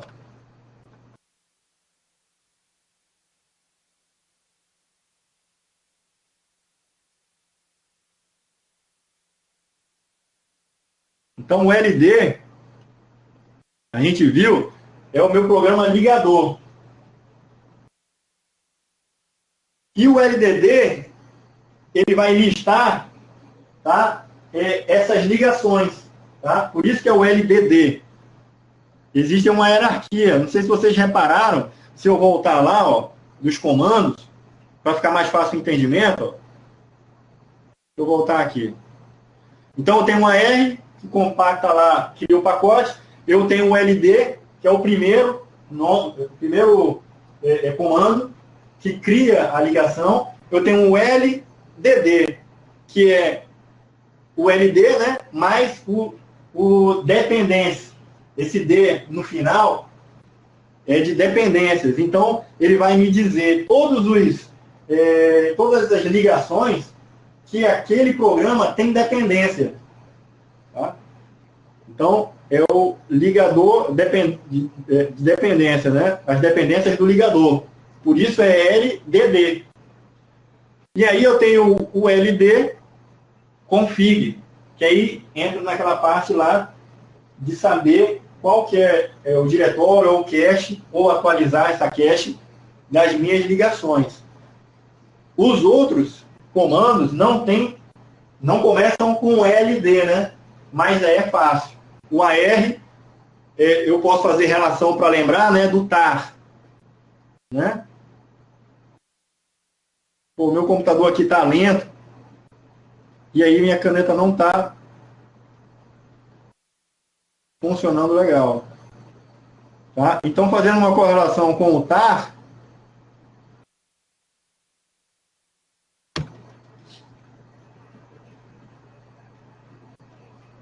tá certo, pessoal? Aí, a gente sabe que ele só cria um pacote, só arquiva, para melhorar a organização ali das minhas bibliotecas. O MN vai fazer a listagem e o runlib a reindexação. Simples, simples. Então, tá tranquilo aqui. A opção correta é a letra A. Esse LL aqui, tá? Não é um comando... Por que eu marquei aqui? Não é um comando válido.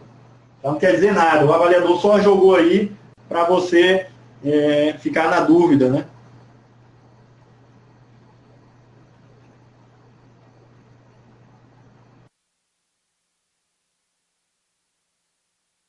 Tá.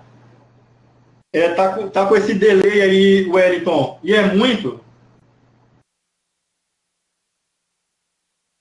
Chega a ser muito? Porque pode ser a minha internet pode estar lenta e aí atrapalhando isso daí. Mas assim, o áudio, ele está sincronizado com as telas.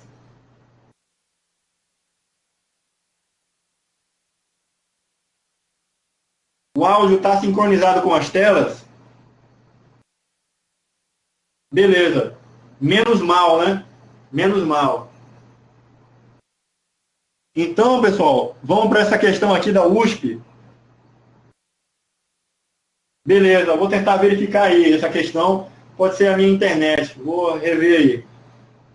Ou então, não é a quantidade de pessoas não acessando simultaneamente. Deve ser a questão da minha internet mesmo. Tem essa questão aqui da USP de 2012. Qual que é o comando do Linux utilizado para mostrar quais as bibliotecas compartilhadas são utilizadas por um dado comando? Então aí tá tranquilo, né? A gente vai ter a letra D, como eu já falei aí, dando a dica. Eu tenho o ligador, né, o LD, e o LDD vai verificar as ligações, né? Vai mostrar as bibliotecas de um determinado programa, a lista das bibliotecas e as suas dependências. O LD config a gente já viu, diz lá os diretórios de biblioteca. Esse libinfo não existe, info não existe. O ld.so, ele está se referindo aí àquele arquivo lá de biblioteca. Tá certo? Mas a gente tem o lib, dentro do etc, aquele arquivo lá, o ld.so config, ou cache. Né? Então, não é esse o caso. Tá? O comando é esse LDD.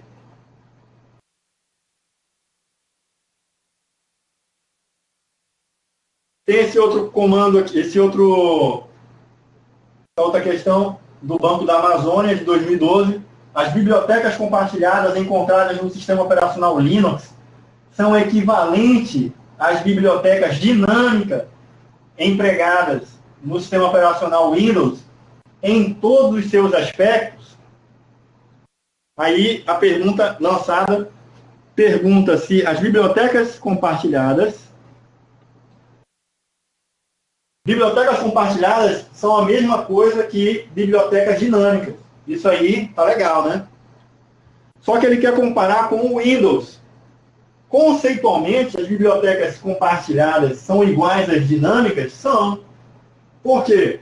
Porque ela gera aquela abstração, né? Eu tenho o meu programa, que eu compilei, mas eu tenho um sistema operacional, ou minha aplicação ali, fornecendo outras bibliotecas, outros objetos, que possam ser utilizados pelo meu programa principal. Entretanto, ele pergunta aqui, ó, dizendo que em todos os aspectos, elas são iguais. Não são iguais, tá? Por que não são iguais em todos os aspectos? No Linux, a gente tem lá aqueles comandos de criação, a gente tem os diretórios, onde são armazenadas as bibliotecas no Linux, e no Windows são outros diretórios que armazenam as bibliotecas. Então, já não são os mesmos aspectos, não são todos os aspectos iguais. Os arquivos que armazenam as bibliotecas são .so. Já as bibliotecas do Windows são as DLLs. Né? Tem a diferença, são as DLLs. Funcionalmente, elas são equivalentes. A função que ela exerce, a importância dela para o programa, o conceito é o mesmo. Mas em termos de funcionamento, ela, né, assim, em termos de configuração, onde se encontram, qual o arquivo que inicia, isso aí é diferente. Então, não são em todos os aspectos. Mesmo que eu não soubesse todos os aspectos, quando você vê uma questão que ela coloca assim, ó, sempre, isso aí, pessoal, não é regra geral, tá? E podem existir exceções. Mas, comumente, quando coloca lá sempre, aquelas palavrinhas-chave, né, afirmando algo muito eloquentemente, pode, às vezes, estar equivocado, né? Só uma casquinha de banana para o cara cair. Então, essa questão aqui, ó, tá errada. Outra do Banco da Amazônia. O sistema operacional Linux, o sistema Linux, né, o núcleo Linux, utiliza vários gerenciadores de janela, enquanto que o Windows possui gerenciador de janelas embutido no sistema operacional. Esta é a principal razão pela qual os programas desenvolvidos no Linux, usando interface gráfica, apresentam difícil portabilidade para o Windows. Então, vamos lá.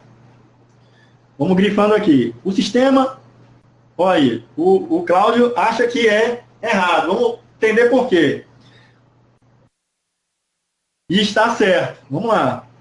O sistema Linux utiliza vários gerenciadores de janela. Isso aqui, tá beleza. É verdadeiro.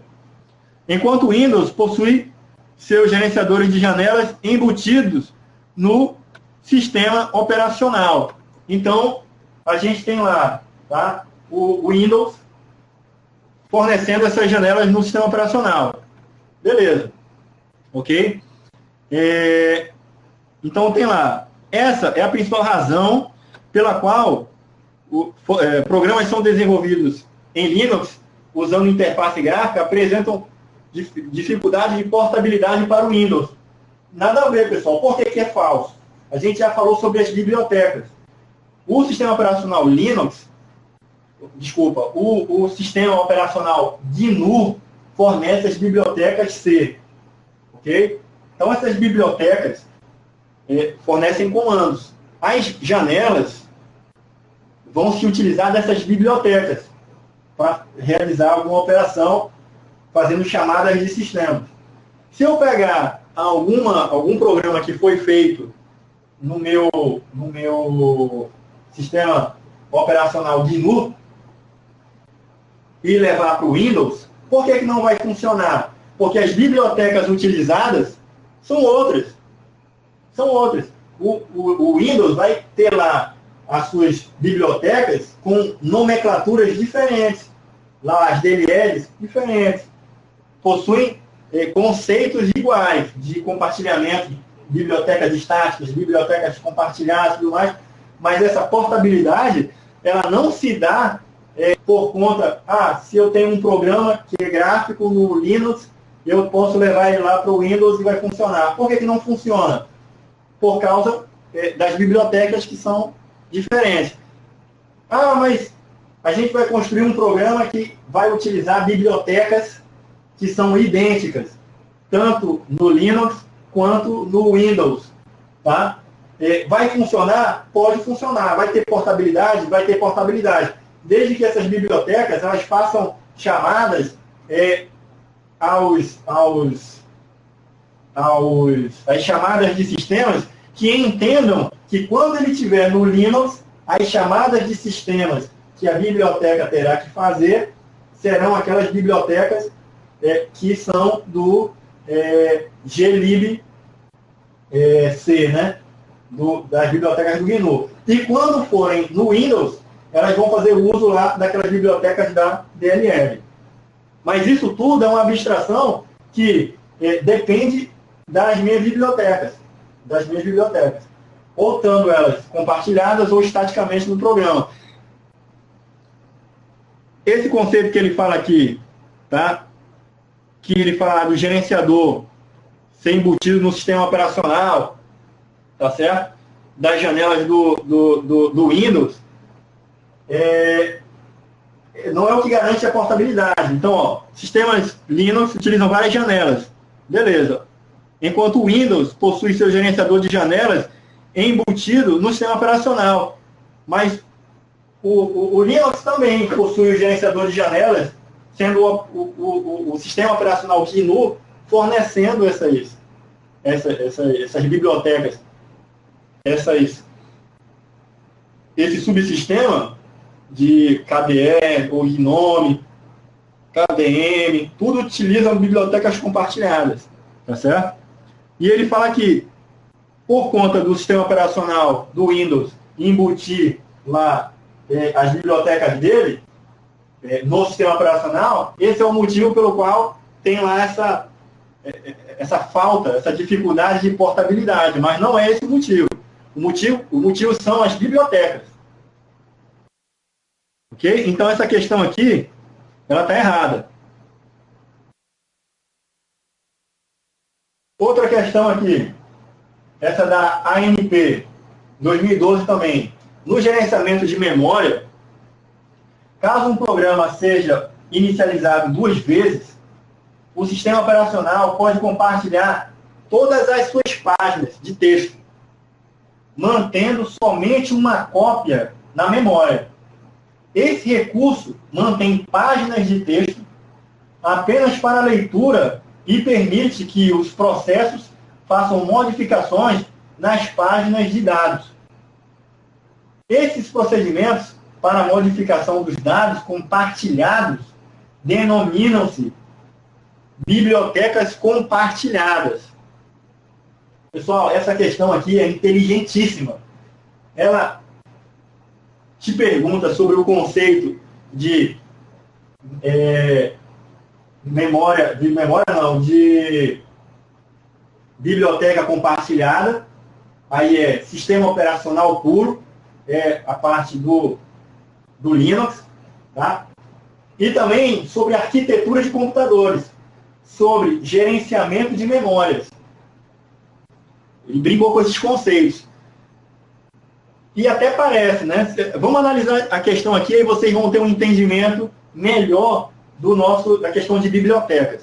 Então, ó, No gerenciamento de memória, caso o programa seja inicializado 2 vezes, o sistema operacional vai compartilhar as páginas de texto. Então, em termos de processo, instruções, o processador ele trabalha com 2 tipos de dados, basicamente. São dados, são instruções, é o código, a parte da aplicação, o código, e a parte de dados, que é o dado bruto mesmo, aquele que vai ser trabalhado. Então, em processamento, estando na memória, ele vai trabalhar com esses 2 tipos de informação para trabalhar.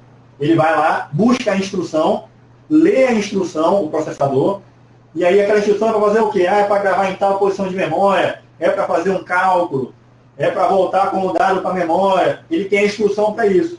E também, na memória, ele traz o dado que ele vai trabalhar. Então, é a instrução e o dado. Quando a questão ela pergunta assim, ó, páginas de texto, mantendo somente uma cópia na memória, aí ele fala aqui, ó, esse recurso mantém páginas de texto, né, para somente leitura, e páginas de dados. Quando ele fala página de texto, ele está se referindo ao quê? As instruções. É o código da minha aplicação. Quando eu falo em dados da aplicação, são os dados propriamente ditos, que serão trabalhados.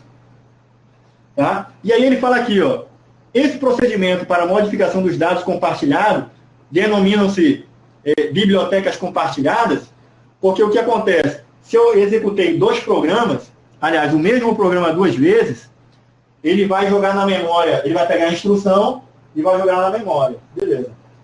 Se eu executar 10 instâncias daquele meu programa, as instruções dele vão ser uma só que vai estar na memória. Mesmo eu estando executando 10 vezes aquele meu programa, as instruções é uma instrução só. Ele vai trabalhar com dados diferentes, em momentos, posições diferentes. Então, cada instância daquele meu programa, nesse caso aqui que ele está falando que foi 2 instâncias daquele programa, ele tem a minha instrução, as minhas instruções do programa e os dados daquele programa. Tá? Aí entra a parte de arquitetura de computadores. Tá? A questão de memória cache. Na memória cache, eu tenho lá que ele traz a instrução e bota lá. E traz o dado que eu quero trabalhar na memória, para o processador estar realizando alguma operação. Caso alguma parte daquele meu programa que está em execução, ele não seja mais importante para executar, ele joga aquela informação ou para o disco, com a memória virtual, ou para a memória, né? Porque existe uma hierarquia de memórias. Eu tenho um HD, que é uma memória, eu tenho uma memória RAM, que é uma outra memória, tenho uma memória cache, que pode ficar dentro do núcleo do processador, e tem os registradores. Os registradores também é um tipo de memória, só que com um endereçamento mínimo, de bits ali. É dentro do processador. Então, no momento que o processador ele pega uma instrução para executar, ele jogou lá dentro da instrução, dentro do registrador, ele vai trabalhar com esses dados, levando para o processador e voltando, jogando de volta ou para a memória RAM, ou para a cache, ou para a memória RAM, ou para o meu HD, né, para a minha memória virtual ou para o HD. Quando eu estou fazendo isso, esse jogo, tá, isso aí é memória, é a parte de gerenciamento de memória. Não é propriamente dita a parte de compartilhamento de programas em si. Não são as bibliotecas compartilhadas. A biblioteca compartilhada é um conceito que eu tenho para reusabilidade, para reusar códigos. Eu tenho lá um programa que está em execução e aí eu vou fazer referência a um determinado código. Tá certo? Vou fazer referência a um determinado código. Que pode estar compartilhado ou pode ser estático no meu programa. Tá certo? Então ele fala aqui, ó, caso o programa seja iniciado 2 vezes, o sistema operacional pode compartilhar as páginas de texto, ou seja, as instruções, o código, mantendo somente uma cópia na memória daquele meu código que está em execução. Tá certo? Aí ele fala, esse recurso mantém páginas de texto somente leitura. Ou seja, a minha instrução, ela não modifica. O código da minha instrução é aquela instrução lá. O que pode alterar depois de um determinado processamento são os dados. Aí ele fala lá, né? Permite processamento e modificação de páginas de dados. Esse procedimento de modificação dos dados compartilhados, então, já está errado aí, porque ele está falando assim, os dados compartilhados. Se ele está se referindo, modificação dos dados compartilhados, ele está se referindo aos dados em si, não às instruções. Então, biblioteca compartilhada, eles dizem respeito às instruções que estão executando no computador. Eu posso ter várias instruções executando, tá, no computador, mas aquele meu código que ele está executando, ele pode fazer chamadas em outros códigos que são compartilhados, mas tudo isso é instrução, não são os dados propriamente dito compartilhados. Então, o que ele está querendo dizer nessa questão aí é brincar entre o conceito de memória cache e o conceito lá de biblioteca compartilhada. Nesse exemplo aqui, ele está falando que os arquivos, as alterações de dados que estão sendo trabalhados pelo processador, tá? Mesmo tendo várias instâncias, isso aí está sendo feito por quê? Porque o processador solicitou uma posição de memória para trabalhar no processador, levou para a memória cache e está lá trabalhando ela. Beleza? Quando essa memória ele já terminou de realizar alguma operação, ele vai ter que voltar com ela para lá para o disco. E aí, caso ele ainda não tenha concluído, aquele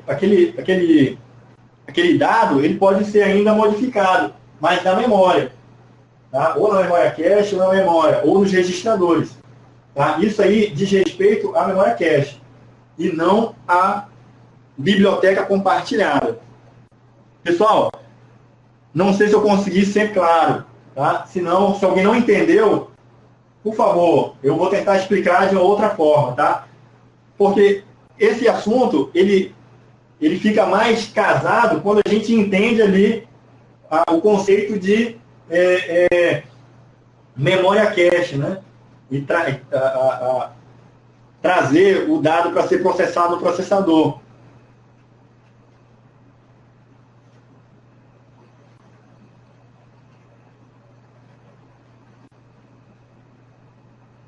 Isso mesmo, Cleiton. Eu tenho lá uma memória, um arquivo objeto que ele foi compilado, ele é uma função, ele é um programa. Então, esse programa, ele é somente leitura, ele está lá dentro da biblioteca. Aquela biblioteca compartilhada, ela compartilha diversos programas, diversas rotinas, subrrotinas do meu sistema operacional. E essas subrrotinas, que são programas objeto, em algum momento ela foi compilada e armazenada dentro da biblioteca. No momento que eu faço essa chamada dela para ser executada, tá? Eu vou ter uma instância dela em execução, beleza? E aí eu posso fazer uso de uma determinada rotina, ela pode, uma determinada função, ela pode chamar outras, pode fazer uso de outras funções que são compartilhadas dentro daquela biblioteca compartilhada. Naquele nosso exemplo lá do printf, o printf, ele vai usar lá, ele pode usar na biblioteca compartilhada uma função de open, né, para abrir o fluxo. Pode usar aquela de write para gravar numa posição de memória um determinado dado, e aí esse dado vai ser apresentado para o usuário no monitor, ou ser mandado para a impressora, né, porque o endereçamento de memória ali, ela dizia respeito ao dispositivo, que é o de entrada e saída para memória, para impressora, e assim sucessivamente.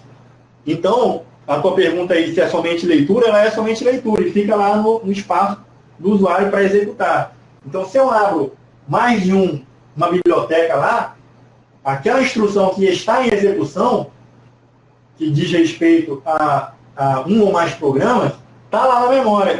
Não faz sentido o processador trazer aquela instrução mais de uma vez. Se ela já está na memória, na memória para processamento, o processador ele tem que ter essa inteligência de entender que aquela instrução ela já está lá. Ele não precisa buscar de novo ela. Porque se ele fizer isso e trazer a instrução, né, o bloco de texto ao qual a questão lá se refere, né, que ele tenta separar, né, o que é instrução e o que é dados. Então, para o processador, eu tenho as instruções e tenho os dados para trabalhar. Então, na questão, ele trouxe os textos, né, o código de texto e o código dos dados em si. Então, se eu trouxer para cada execução que eu fizer, eu trouxer aquelas instruções de novo, se repetindo, eu vou estar ocupando espaço na memória, ou ocupando espaço no cache, ou ocupando o tempo do processador em ir buscar mais de uma vez a mesma instrução. Então, o processador ele tem que ter essa capacidade de entender isso daí e somente buscar uma vez aquela instrução. Isso é arquitetura de computadores. Isso é a parte de fluxo de instrução, né? Busca de instrução, busca de dados. Isso aí não é o conceito de memória de biblioteca compartilhada. Então, se eu tenho lá uma única instrução executando e várias instâncias dela fazendo uso daquela instrução que está em execução, os dados vão ter várias alterações diferentes para cada um programa que está em execução, mas a instrução que está na memória, ela é a mesma. Joia? A instrução é a mesma. Então, se eu faço alterações nos meus dados em si, isso daí não tem a ver com o conceito de biblioteca compartilhada. Tá? E sim, lá a busca de instrução, busca de dados e o trabalho dos dados.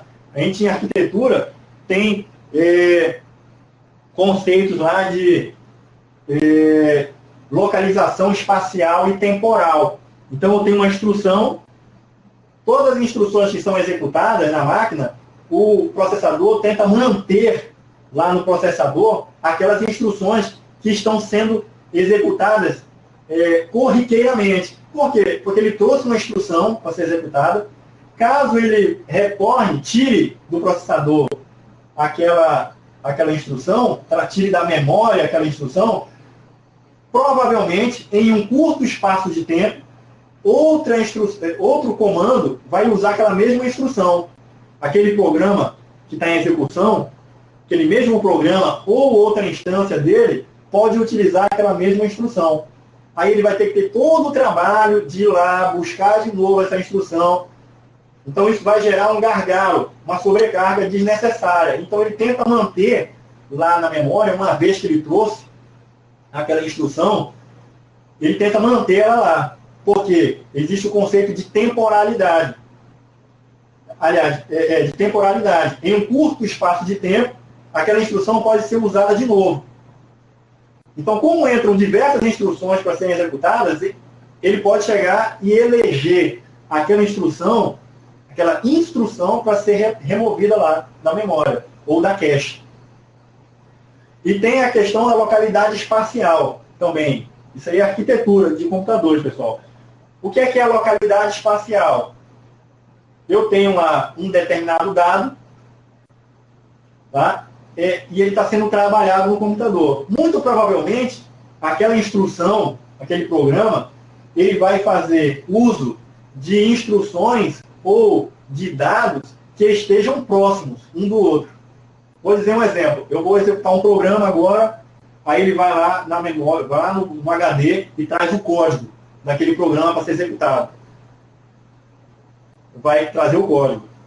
Quando esse código estiver sendo executado, as instruções, muito provavelmente ele vai precisar de algum outro código ou instrução que está num endereçamento próximo daquele que ele encontrou lá. Então, na hora que o processador for tentar buscar aquela instrução, uma outra instrução, ele vai tentar localizar próximo ali daquela que ele encontrou, o último que ele executou.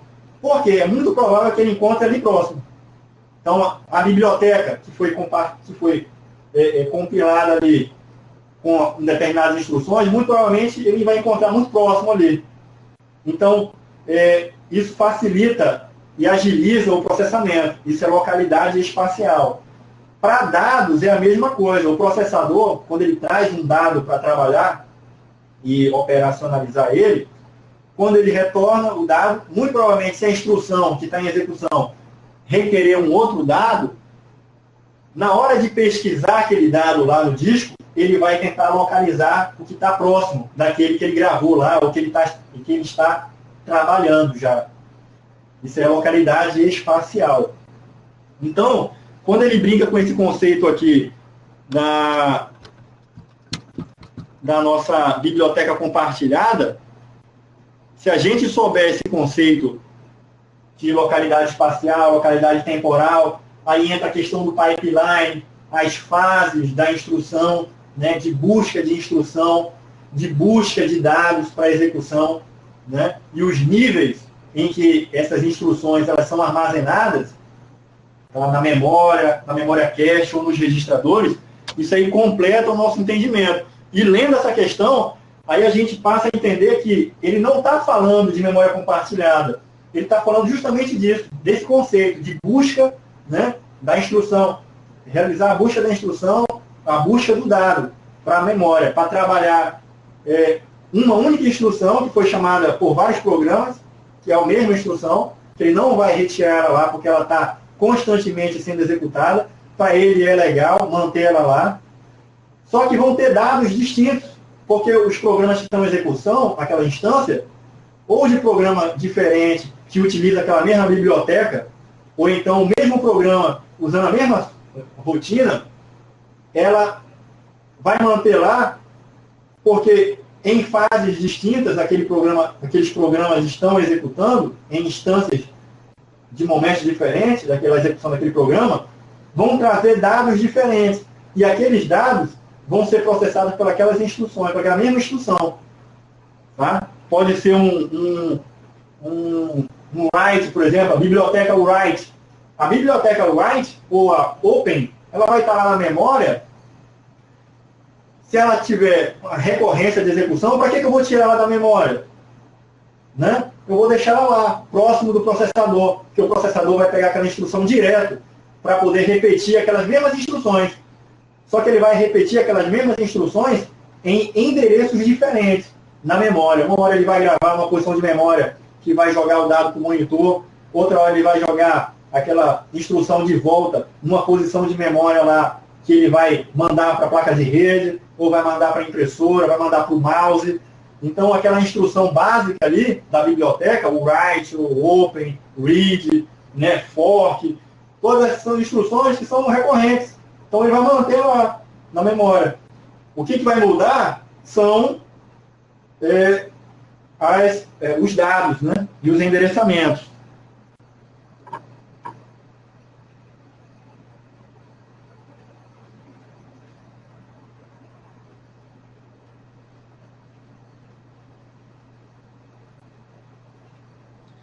Beleza, Luiz? Aí ficou mais tranquilo aí esse entendimento?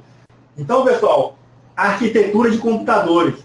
Essa parte aí, pessoal, casa bem direitinho com esse conceito aí, dessa questão. Tá? E aí, no estudo de vocês, quando vocês visualizarem esse assunto, fica muito mais claro essa questão aí, da hierarquia de memória, a hierarquia de acesso lá ao processador.